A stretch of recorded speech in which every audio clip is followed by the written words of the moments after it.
When immigration policy started to shift last year, I found myself going back to the emotions that led me to leave Venezuela in the first place.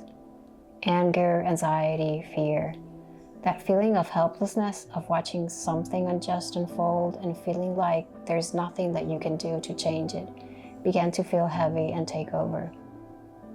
Venezuelans were being targeted despite all we've been through, and I kept thinking on the fragility of legal protection and how easy it is to go after people who are documented but in a fragile status and de-document them.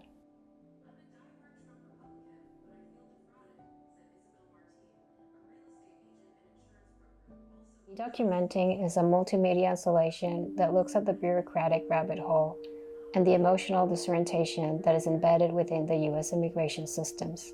It centers on the ongoing legal battle to terminate temporary protective status for over 600,000 Venezuelans.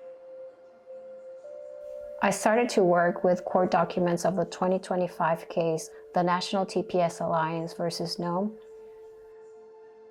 I superimposed hundreds of pages of all these legal documents onto glass-edged panels.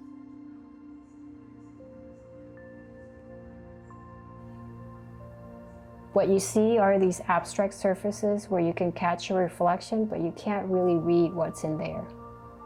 I noticed that longer arguments presented in court started to disappear, creating these almost complete white panels in which you can only read on the top side the Court of Appeals, or the Northern California Court, or the Supreme Court. As I continued to work, I kept thinking about the scale.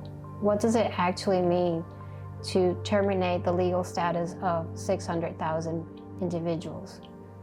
And I came up with a very simple idea: to have a page printed to represent each of the persons currently protected under TPS. 600,000 printed pages, or 1,200 reams of papers that are enough to cover up to 7 football fields.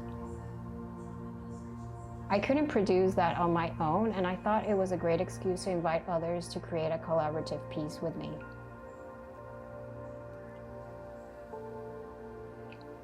I invited friends, family, and the community to help imagine the scale together by donating reams of paper and printed copies of the same court documents I was working on the panels.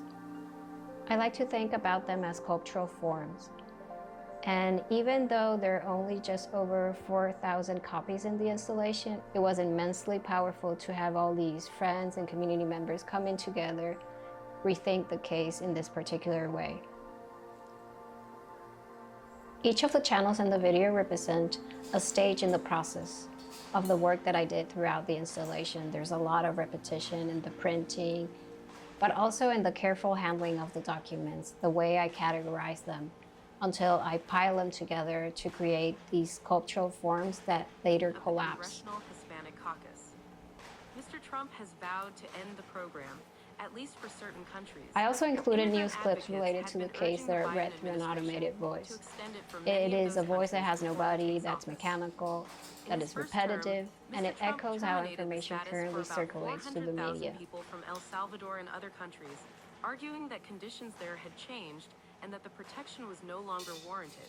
The move was challenged in court and did not take effect, but he is expected to try again during his second term as part of his pledge to conduct mass deportations.